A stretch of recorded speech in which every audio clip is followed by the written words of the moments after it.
by Sarah Cannon.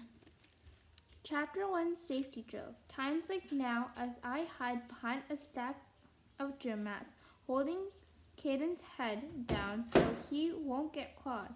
I wish Pearl was here. I don't know why safety drills have to be so realistic. Everyone knows Caden just moved here from Chicago. Why not prepare him a little before setting angry leopards loose in the gym? Instead of letting him drag down our class score. Caden's our neighbor, and I know I should help him, but he's holding me back. Raymond's going to get more points than me. He dove straight for the weapons locker like I wanted to.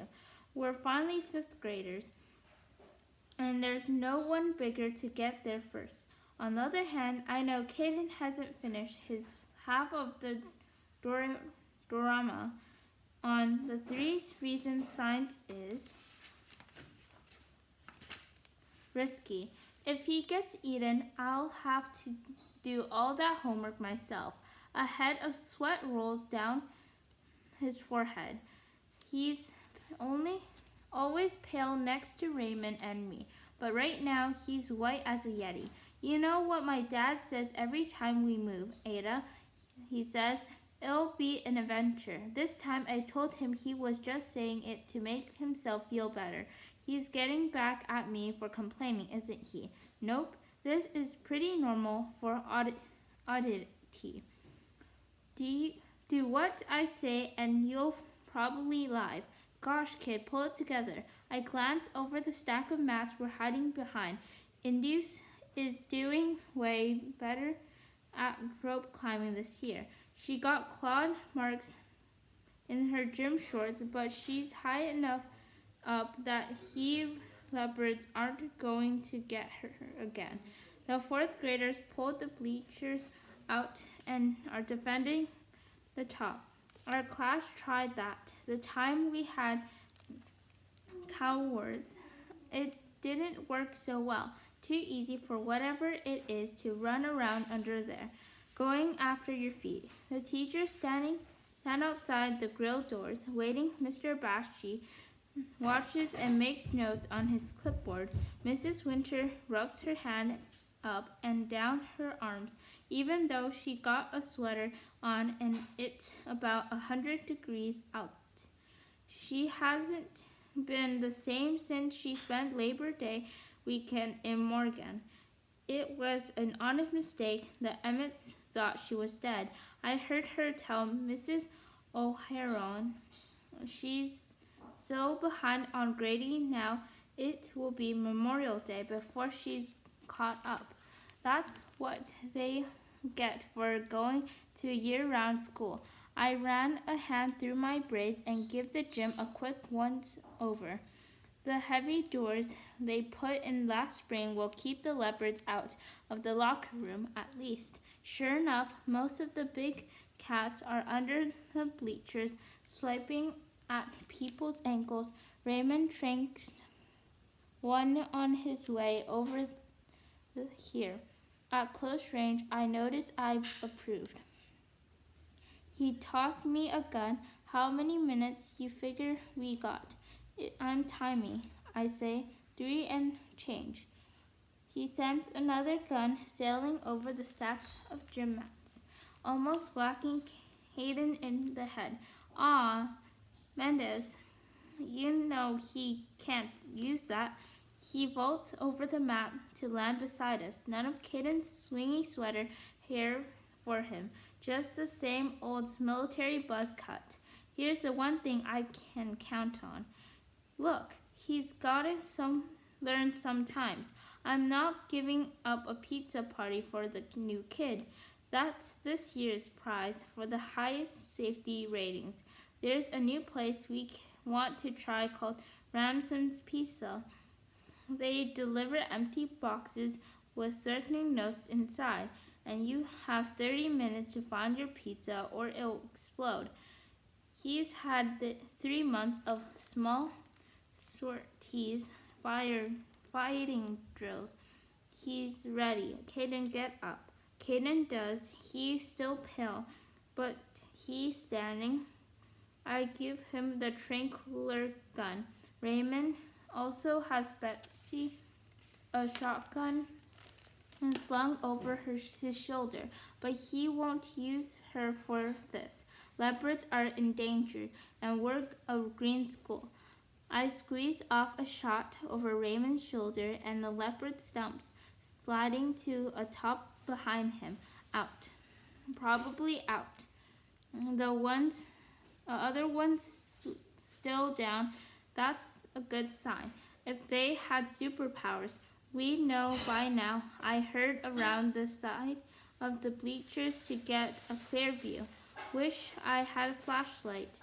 There must not have been any in the locker. Raymond good about grabbing that stuff. I used the reflected light in their eyes to aim, and I get one. Then I take out the one Hayden's aiming at the missing. The one behind that is so close I could see the ripple of the spots in the bar of light coming in through the bleachers. I yank Caden out. It rounds the corner.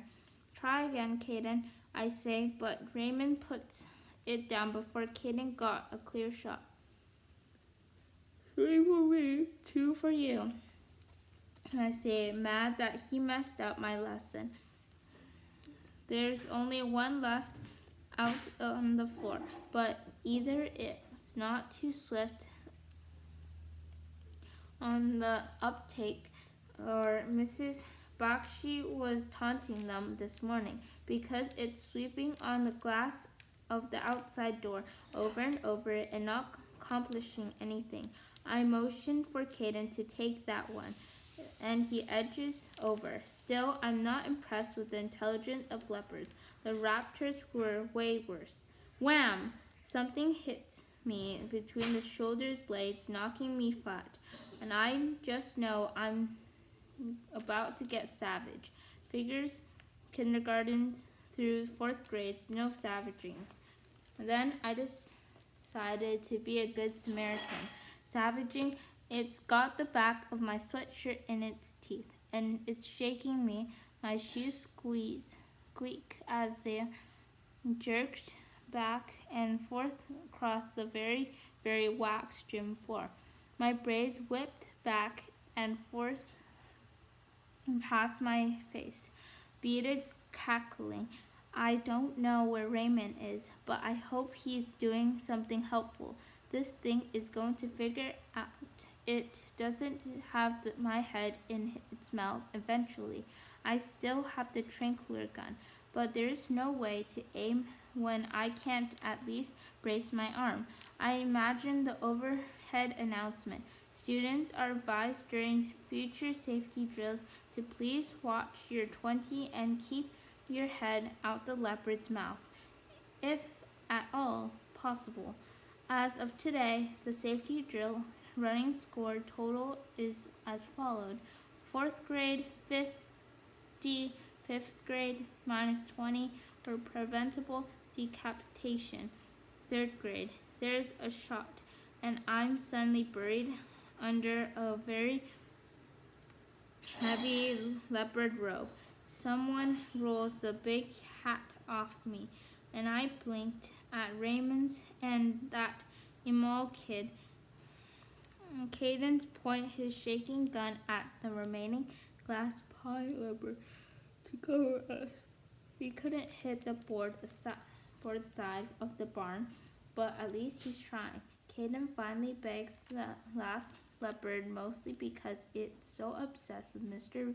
Banksy that it's impossible to miss. We're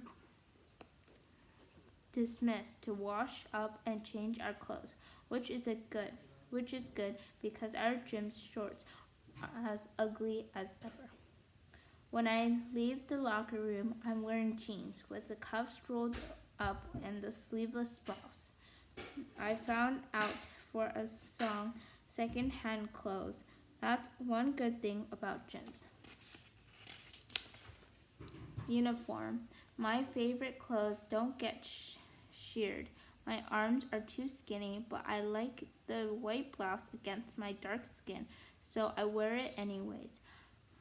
I meet with Caden and Raymond in the hall, and we start to head for class, but something is heinous. What is that smell? Caden's expression is guilty. What? Something one reeks like a love stick, Hina. Raymond actually laughs. I'm a bit proud. Usually only Pearl can get him to do that, but Caden's miffed. How would you even know what a love stick hyena smells like? Raymond and I started to answer at the same time, and Caden rolls his eyes. Never mind, I don't want to know. It's obviously you, Caden. Raymond makes a gag face. What is that? It's just this spray kids use at home. That's pretty smart, I say. What does it repel? He stares. It's not supposed to repel anything. It's supposed to smell good. Raymond unzips Caden's backpack and fishes out a spray can with a hammer as big as a sword on his side. Bash, it reads, in your face. Do not apply it to your actual face. We burst out laughing, and even behind his hair, I can tell Caden's turning red. Shut up, he says. It's okay. I patted his shoulder. You can wash it off at my house after school.